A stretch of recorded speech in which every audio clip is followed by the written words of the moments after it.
성경은 우리에게 공중재림과 지상재림이 있음을 분명히 구분해서 말씀하고 있어요. 공중재림은 비밀리에 오시는 것이고, 그리고 지상재림에는 이 땅에 살아남은 자들 각인의 눈이 주님을 보는 것입니다. 주님이 오시는 것을 보는 거예요. 우리가 그 하늘에 떠 있는 그 태양이 하나이지만은 이 지구상에 있는 모든 사람이 그 해를 볼 수 있는 것처럼 예수님이 오시는 그 광경을 모든 사람이 볼 수 있는 것입니다.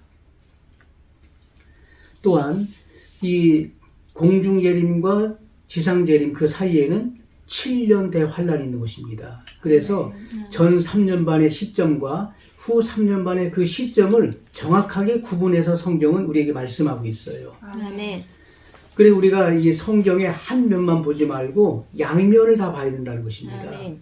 이 짝을 이루는 말씀들, 구약과 신약에서 짝을 이루는 말씀들이 있는 것이고, 또 신약에서도 그 말씀을 뒷받침해주는 말씀들이 있는 것입니다. 이 같은 말씀들을 우리가 주의 깊게 봐야 되는 것이고, 또 다른 측면에서 증거해주는 그런 말씀들에 유의해야 되는 것이죠. 성경을 전체적으로 봐야 되는 것이지 부분적으로 보고서 그것을 쉽게 판단해서는 안 되는 것입니다. 전체적인 그런 윤곽을 먼저 읽어야 되는 것이죠. 오늘 본문의 말씀은 예수님의 지상재림을 말씀하고 있는 것입니다. 왜 그렇죠? 각인의 눈이 그를 보겠고, 각인의 눈이 본다.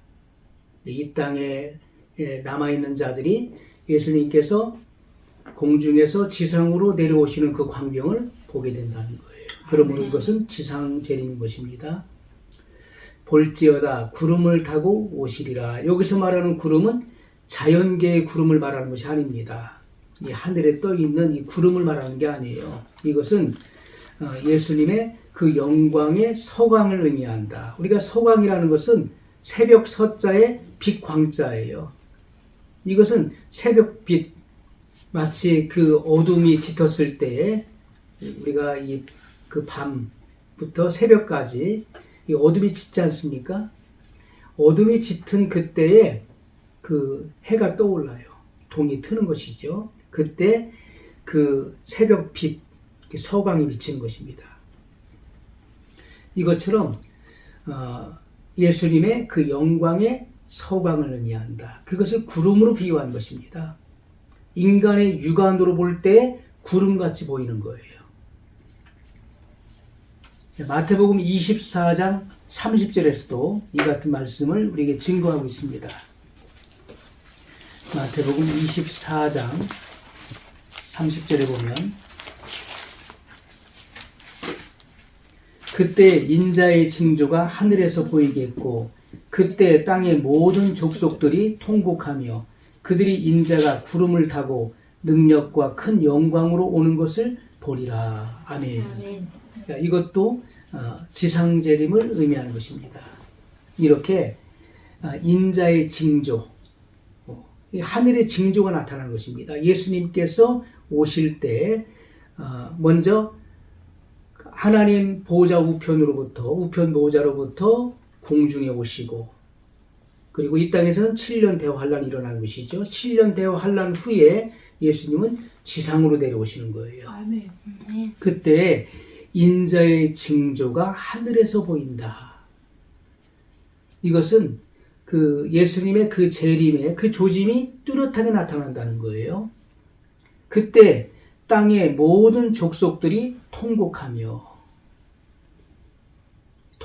왜 통곡합니까? 땅의 모든 족속들이 이제 심판받을 것을 생각하니 너무 두려움 속에서 통곡하게 되는 거예요. 그들이 인자가 구름을 타고 능력과 큰 영광으로 오는 것을 보리라. 자, 두 번째, 주님은 영광으로 오신다. 영광으로 오신다. 또 마태복음 25장 31절에 보면, 인자가 자기 영광으로 모든 천사와 함께 올 때에 자기 영광의 보호자에 앉으리니, 이것도 지상재림을 말씀하고 있는 거예요. 우리가 성경에서 공중재림과 지상재림을 구분하지 못하면은요, 혼동하는 것입니다. 마치 재림이 한 번 있는 것으로 생각을 해요. 그렇지가 않습니다. 성경은 분명하게 공중재림과 지상재림을 구분해서 말씀하고 있어요. 여기서는 지상재림이에요.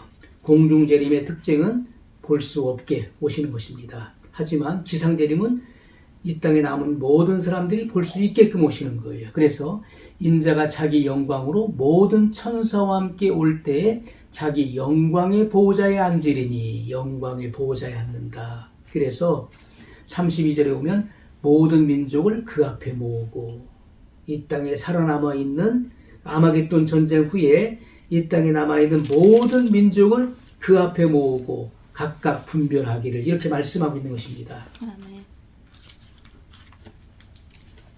또 누가복음 21장 27절에도 분명히 말씀하고 있어요.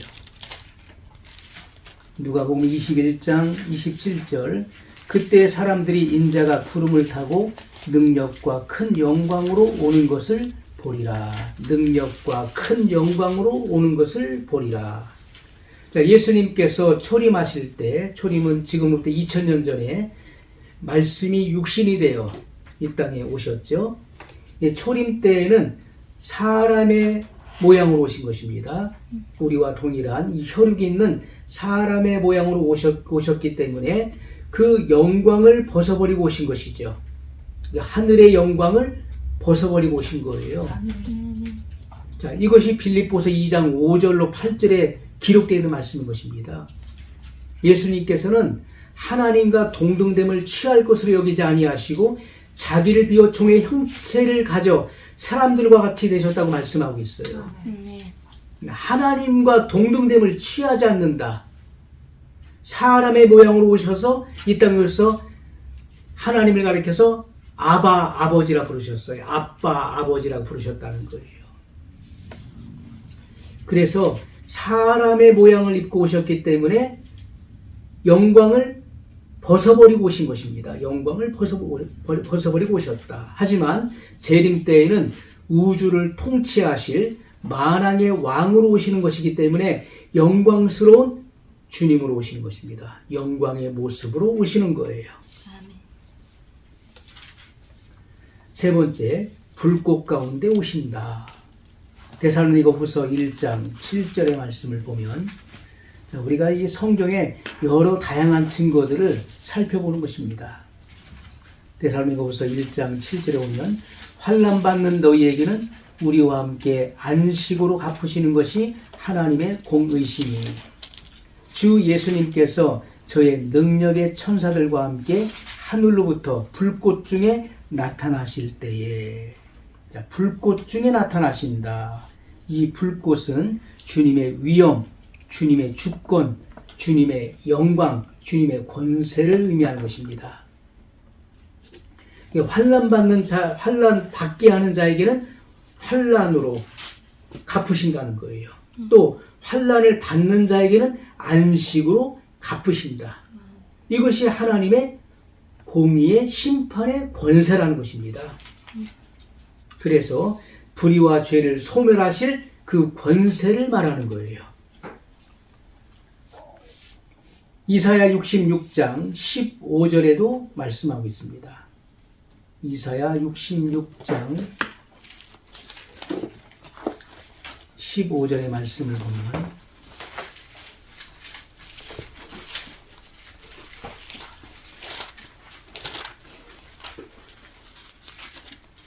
보라 여호와께서 불의 옹이 되어 강림하시리니 그 수레들은 회리바람 같으리로다. 그가 혁혁한 위세로 노를 베푸시며 맹렬한 화염으로 견책하실 것이라. 아멘. 아멘. 자, 여호와께서 불의 옹이 되어 강림하신다. 이 불의 옹이 되어 이 불꽃 가운데 강림하시는 것을 말씀하고 있어요. 그 수레들은 회리바람 같으리로다. 그가 혁혁한 위세로 노를 베푸시며 맹렬한 화염으로 견책하실 것이라. 아멘. 그래서 이 불꽃은 주님의 권세, 위엄, 그 능력을 의미한다. 아멘. 네 번째, 천사의 나팔로 오신다. 데살로니가전서 4장 16절로 17절의 말씀입니다. 자, 이 말씀은 예수님의 공중재림을 분명히 말씀하고 있는 것이죠. 데살로니가전서 4장 16절로 17절에 주께서 호령과 천사장의 소리와 하나님의 나팔로 친히 하늘로 쫓아 강림하시리니 그리스도 안에서 죽은 자들이 먼저 일어나고 그 후에 우리 살아남은 자도 저희와 함께 구름 속으로 끌어올려 공중에서 주를 영접하게 하시리니 그리하여 우리가 항상 주와 함께 있으리라.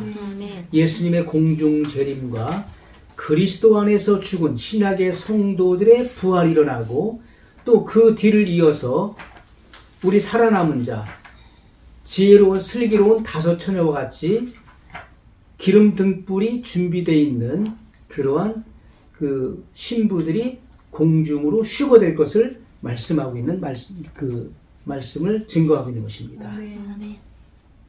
자, 이렇게 하나님의 나팔로, 하나님의 나팔, 주께서 호령이라고 하는 것은 주님의 명령을 의미하는 거예요. 주님의 명령이 떨어지면 천사장의 소리, 천사장이 예수님의 그 명령을 받아서 소리를 지르는 것입니다. 그리고 하나님의 나팔이 울려 퍼지는 거예요. 하나님의 나팔. 그 나팔, 그 하나님의 나팔로, 이 나팔 소리는 두 가지 의미를 갖고 있는 것이죠. 그것은 고린도전서 15장 52절 말씀에도 증거하고 있는 것입니다. 이 나팔 소리에 대해서 성경은 분명히 증거하고 있어요. 이 나팔 소리가 무슨 나팔이냐, 어떤 의미가 있는 나팔이냐, 그냥 단순하게 울려 퍼지는 나팔이 아니죠. 자, 고린도전서 15장 51절 52절을 보겠습니다. 보라, 내가 너희에게 비밀을 말하노니 우리가 다 잠잘 것이 아니요 마지막 나팔의 순식간에 호련히 다 변화하리니 나팔 소리가 나매 죽은 자들이 썩지 아니할 것으로 다시 살고 우리도 변화하리라. 자, 이 나팔이 자, 첫째 나팔이 있고 마지막 나팔이 있는 것입니다. 51절은 마지막 나팔을 먼저 설명하고 있어요. 우리가 다 잠잘 것이 아니요 마지막 나팔의 순식간에 호련히 다 변화하리니, 호련히 다 변화한다. 이것은 산자의 변화를 의미하는 거예요. 또 52절에는 나팔 소리가 나매, 이것은 첫째 나팔을 의미하는 것입니다. 죽은 자들이 썩지 아니할 것으로 다시 살고, 이렇게 말씀하고 있어요. 자, 그래서 이 나팔은, 첫째는 그리스도 안에서 죽은 성도들을 깨우는 소리다. 그리스도 안에서 죽은 성도들을 깨우는 소리.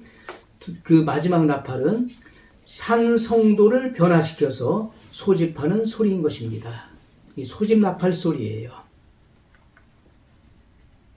주님의 강림을 알리며 소집하는 소리인 것입니다. 자, 그러므로 죽은 성도와 산 성도가 함께 영화롭게 변화를 받아서 공중으로 들려 올려져서 주님을 영접하게 하신다. 자, 이렇게 말씀하고 있는 것이죠.